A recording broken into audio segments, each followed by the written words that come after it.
Pendant l'ère industrielle, les conditions de l'emploi se sont codifiées et d'une certaine manière ossifiées. En mai 68, notamment en France, les salariés réclament plus de liberté et d'initiative. Cette révolte a vraiment traumatisé le patronat parce que les directions d'entreprise, employeurs, étaient persuadés qu'ils n'arriveraient pas à remettre au travail cette classe ouvrière aussi révoltée. Donc il fallait trouver un moyen pour continuer à exploiter cette main-d'œuvre avec leur consentement. Et a émergé véritablement un nouveau modèle managérial qui s'est fondé sur un socle très intéressant de leur point de vue d'employeur, c'est de procéder à une individualisation de la gestion des salariés et de l'organisation de leur travail. Et ça, c'était un véritable cheval de Troie, parce que, évidemment, ça permet d'inverser le rapport de force qui s'était manifesté de façon tellement défavorable, mais en même temps, le patronat a développé toute une rhétorique pour dire, un petit peu comme De Gaulle disait à l'époque, « Je vous ai compris », il a dit, « Nous avons compris ce que vous voulez. Vous voulez, vous les salariés, de la liberté, de l'autonomie, de la reconnaissance, de la dignité. Nous allons vous la donner. » Mais ça passe nécessairement par une individualisation. Et donc on a vu arriver toute une série de dispositifs apparemment anodins, comme par exemple les horaires variables, qui voulaient dire en fait une attaque en règle des collectifs, parce que si on n'embauche pas à la même heure, on ne prend pas les pauses à la même heure, on ne déjeune pas à la même heure, on ne sort pas ensemble, donc ça déstabilise un peu les collectifs, de la même manière que la rotation des tâches, pour introduire de la variété. Mais ça veut dire qu'on n'est plus côte à côte dans l'atelier et qu'on n'a plus ce sentiment de partager un destin commun dans l'entreprise. Et puis après, il y a eu l'individualisation des primes, tout naturellement. Écoutez, si vous voulez qu'on vous reconnaisse à vos réelles qualités, il faut bien qu'on distingue et on va récompenser ceux qui ont le meilleur engagement dans le travail, ceux qui sont les plus efficaces, les plus inventifs. Puis après, il y a eu l'individualisation des salaires. Et on sortait de cette équation à travail égal, salaire égal. Et du coup, c'est véritablement une explosion de l'identité commune de la classe ouvrière pour arriver avec ce fameux entretien de chaque salarié avec son supérieur hiérarchique, avec son N+1, au cours duquel chacun se voit fixer des objectifs personnels et puis, au bout d'un an, évaluer dans sa performance personnelle. Qui aboutit à ce qu'on peut voir maintenant dans les entreprises, c'est à « montrez-nous qui vous êtes ». Montrez-nous de quoi vous êtes capable. Étonnez-nous, dépassez-vous. C'est-à-dire en entreprenant de convaincre les salariés que la vraie vie, c'est la vie au travail. Que c'est au travail qu'on s'accomplit réellement. Que la réalisation de soi, c'est la réalisation de soi dans et par le travail. Bon, alors ça donne lieu à tout un tas de manifestations, de pratiques qui oscillent entre le grotesque et le désolant, autour des fausses promesses de l'autonomie, à base de séminaires pour les cadres où on les initie à la pratique du rire ensemble, enfin, et jusqu'à des extrémités tout à fait contemporaines, à faire dégringoler les yeux des orbites. Il y a maintenant une nouvelle sorte de dirigeants dans l'entreprise, une nouvelle place fonctionnelle dans l'organigramme directorial de l'entreprise qu'on appelle le Chief Happiness Officer, c'est-à-dire le directeur délégué au bonheur. Donc voilà, on doudoune, on coucoune, on montre qu'on aime les salariés. Après, il y a une autre partie qui est, faut quand même pas rigoler quand on est employeur. On veut séduire, on veut faire adhérer les salariés, on trouve ce moyen par le biais psychologique de les titiller, mais il faut quand même qu'ils s'en tiennent à des méthodes qu'on trouve les plus efficaces. Et donc, il y a quand même tout un corpus de méthodologies, de méthodes, de protocoles, de process, de pratiques, des bonnes pratiques benchmarkées, de reporting. Tout ça est nécessaire et imposé à tous les salariés, qu'ils soient cadres, employés, techniciens, opérateurs.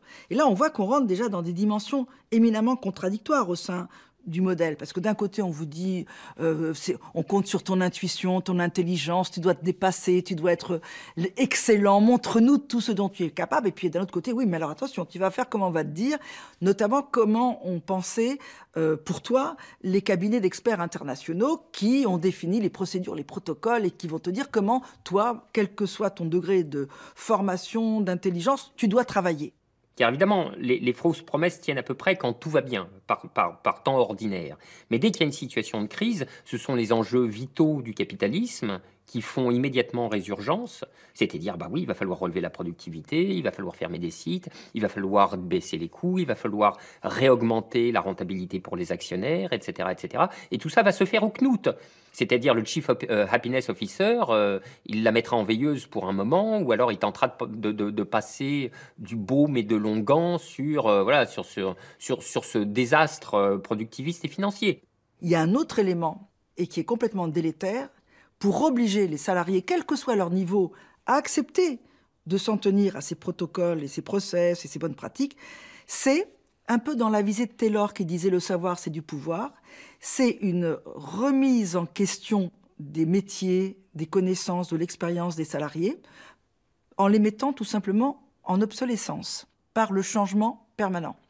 On pratique le changement permanent de telle sorte à ce que l'expérience devienne obsolète et que les salariés ne puissent pas se prévaloir légitimement de leurs connaissances, de leur expérience, de leur métier pour dire « ah non, non, non, le travail, c'est pas comme ça que ça se fait. Moi, je suis un homme de métier ou une femme de métier, j'ai de l'expérience, on va pas me faire ça comme ça. » Parce qu'il se verra répondre « ah oui, mais ça, c'était avant. Maintenant, tout a changé. » La façon de travailler du secteur privé s'est répandue dans le secteur public. On fait ce qu'on nous dit de faire. En fait, notre capacité à faire usage de notre jugement, à avoir de la créativité, a tendance à être combattue. On perd le contrôle, le pouvoir sur ce qu'on fait. Et l'idée, c'est que les salariés se raccrochent à toutes ces procédures, ces protocoles, comme à des bouées de sauvetage, parce que en réalité, ils sont dans un univers où tout bouge tout le temps. On restructure les départements et les services sans arrêt, on recompose les métiers, on change les logiciels, on externalise puis on réinternalise des activités, on impose une mobilité systématique à la hiérarchie intermédiaire, on fait des déménagements géographiques pour que les gens ne se connaissent plus, ne connaissent plus leurs clients, les services dont ils dépendent, etc. Et bref, tous les repères professionnels basculent et les salariés se trouvent plongés dans ce que moi j'appelle une précarité subjective. D'où cette fatigue, ce sentiment d'épuisement qu'on appelle le burn-out. Il faut tout le temps recommencer, c'est jamais fini. Et en plus, un effondrement personnel qui vient du fait qu'on n'a plus confiance en soi-même. Le risque d'atteinte à la santé mentale était pratiquement inconnu dans le monde de l'industrie classique. Justement, celui de... Ce qu'on risquait, c'est l'abrutissement. On est abruti, bon, mais ça ne vous rend pas délirant. Or, là, ce qu'on observe, alors là, le droit est un bon révélateur, les problèmes de santé mentale émergent dans le Code du travail français, je crois que c'est fin des années 80, début des années 90. Donc, nous sommes face à des modes d'organisation du travail qui créent de la souffrance mentale, dans toutes les organisations. Et ça, c'est quelque chose qui est construit comme une stratégie, parce que moi, j'avais entendu, dans les années 80, deuxième partie des années 90, un responsable de France Télécom, dont on sait ensuite qu'est-ce qu'il en est advenu, me dire « Vous savez, madame, quel est mon vrai boulot ?»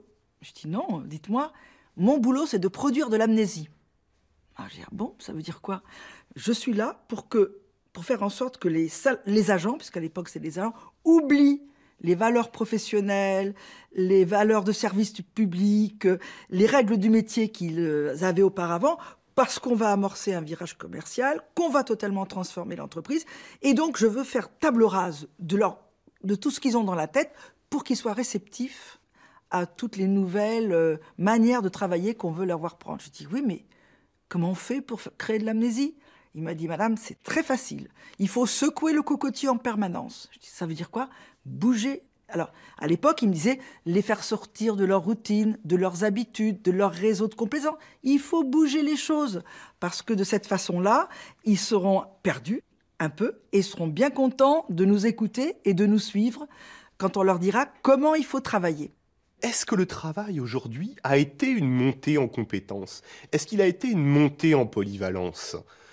Eh bien, peut-être pas, en fait. Peut-être que les nouvelles technologies, le travail qu'on doit leur appliquer, soit il est inexistant, puisque ce sont des algorithmes qui vont produire le travail, soit finalement, il est du pur travail abstrait, c'est-à-dire n'importe qui peut le faire. N'importe qui peut faire des PowerPoint avec, pour préparer la prochaine réunion de brainstorming où on parlera de la réunion suivante qui aura trait à comment on pourrait faire pour améliorer les process.